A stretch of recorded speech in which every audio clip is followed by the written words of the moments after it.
चलिए आज एक सफर पर चलते हैं, भारत की जीवन रेखा गंगा नदी के साथ।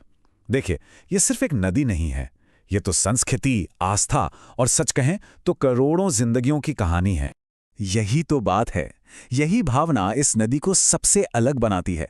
लोगों के लिए ये सिर्फ पानी का कोई सोर्स नहीं है, नहीं, ये एक माँ है जिसकी पूजा होती है। और जानते हैं, यही जो गहरा इमोशनल और स्पिरिचुअल कनेक्शन है ना, बस यही इस नदी की असली पहचान है। तो कहानी शुरू कहाँ से होती है? इसकी शुरुआत होती है इसके पौराणिक उद्गम से, जहां से इस नदी को एक डिवाइन स्टेटस मतलब एक दिव्य दर्जा मिला। अब कहानी कुछ ऐसी है कि राजा भगीरथ ने अपने पूर्वजों की आत्मा की शांति के लिए बहुत ही कठोर तपस्या की थी, और उन्होंने देवी गंगा को मनाया कि वो धरती पर आएं। और बस इसीलिए जहां से ये नदी निकलती है ना, उस धारा को आज भी भागीरथी कहते हैं। अच्छा, तो ये तो हुई पौराणिक कथा। अब जरा असल में देखते हैं, मतलब ज्योग्राफिकली ये पवित्र यात्रा हिमालय में आखिर शुरू कहां से होती है। और ये बात कितनी सही है ना? ये नदी अपने साथ सिर्फ पानी नहीं लाती, नहीं, ये अपने साथ लाती है पहाड़ों की शक्ति और करोड़ों लोगों का अटूट विश्वास, और फिर बढ़ती है मैदानों की ओर। तो ये पूरी प्रक्रिया है कैसे? देखिए, ये बहुत दिलचस्प है। सबसे पहले गंगोत्री ग्लेशियर से ये निकलती है भागीरथी के रूप में। फिर आगे चलकर देवप्रयाग में ये मिलती है एक और शक्तिशाली नदी अलकनंदा से। और बस इन दोनों धाराओं के संगम से जन्म होता है हमारी पवित्र गंगा का।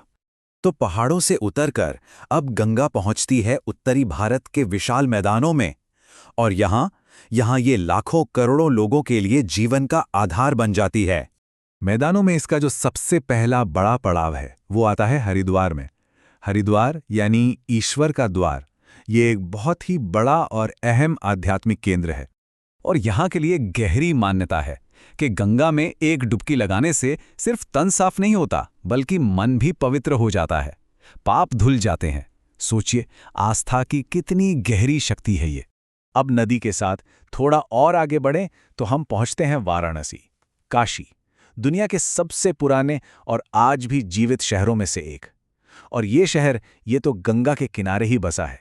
इसे भारत का आध्यात्मिक दिल भी कहा जाता है। यहाँ के घाटों पर जो हर शाम गंगा आरती होती है ना, वो तो बस एक ऐसा अनुभव है जिसे शब्दों में बताना मुश्किल है।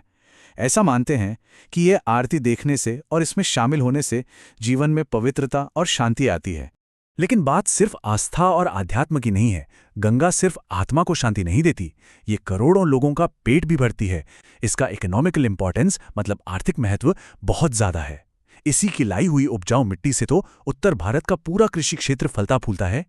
अच्छा, तो गंगा का ये सफर अकेले का नहीं है। रास्ते में ना कई और नदियां, जिन्हें हम सहायक नदियां या ट्रिब्यूटरीज कहते हैं, वो इसमें आकर मिलती हैं। और ये सब मिलकर इसे एक बहुत बड़ी नदी प्रणाली, एक रिवर सिस्टम बना देती हैं। और इन संगमों में जो सबसे पवित्र माना जाता है वो है प्रयागराज का त्रिवेणी संगम। इस जगह की पूरी कहानी, इसका पूरा महत्व एक नंबर में छिपा है। 3, जी हां 3, क्योंकि यहां मिलती हैं 3 नदियां, गंगा, यमुना और पौराणिक अदृश्य सरस्वती। ये आस्था का महाकेंद्र है। यमुना तो है ही, पर उसके अलावा भी देखिए, घाघरा, गंडक, कोसी, सोन, ये सब बड़ी बड़ी नदियां गंगा में आकर मिल जाती हैं। और जाहिर है, इससे गंगा का आकार और उसकी शक्ति दोनों कई गुना बढ़ जाते हैं।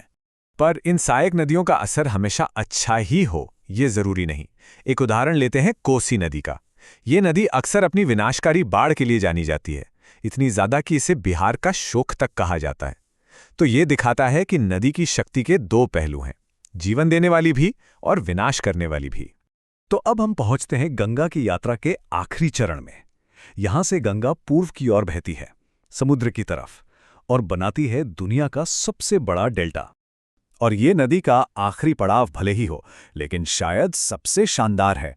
बंगाल की खाड़ी में समाने से ठीक पहले ये बनाती है सुंदरबन, दुनिया का सबसे बड़ा डेल्टा। और ये जगह अपनी जबरदस्त बायोडायवर्सिटी और हाँ, रॉयल बंगाल टाइगर के लिए मशहूर है। तो भले ही नदी यहां आकर समुद्र में मिल जाती है, उसकी यात्रा खत्म हो जाती है, लेकिन लोगों की जिंदगी, हमारी संस्कृति और पर्यावरण पर इसका असर कभी खत्म नहीं होता। एक तरह से ये अंत भी एक नई शुरुआत का ही प्रतीक है। चलिए अब बात करते हैं इस कहानी के सबसे जरूरी और शायद सबसे मुश्किल हिस्से की, वो आधुनिक चुनौतियां, वो मॉडर्न चैलेंजेस जो आज इस पवित्र नदी के सामने खड़ी हैं और क्यों इसे बचाना आज बहुत जरूरी हो गया है। और ये एक कड़वी सच्चाई है जिसे हमें मानना पड़ेगा। जिस नदी को हम माँ कहते हैं, पूजा करते हैं, वही नदी आज भयानक प्रदूषण की मार झेल रही है। ये जो विरोधाभास है ना, ये सच में हमें सोचने पर मजबूर करता है। ये बात कितनी सरल है ना, हमें गंगा को साफ रखना चाहिए, पर ये बहुत शक्तिशाली संदेश है। ये हमें हमारी जिम्मेदारी याद दिलाता है। भाई, आने वाली पीढ़ी के लिए इस धरोहर को बचाना तो पड़ेगा ही। और देखिए, ये सिर्फ सरकार का काम नहीं है, नहीं, ये हम सबकी एक सामूहिक जिम्मेदारी है। हर एक इंसान को ये समझना होगा कि जब हमारी नदियां बचेंगी तभी हमारा भविष्य बचेगा। तो आखिर में ये एक सवाल हम सबके सामने है, हम आने वाली पीढ़ियों के लिए, अपने बच्चों के लिए कैसी गंगा छोड़कर जाना चाहते हैं? एक प्रदूषित, बीमार नदी या फिर से एक स्वच्छ, जीती जागती माँ? फैसला हमारा है।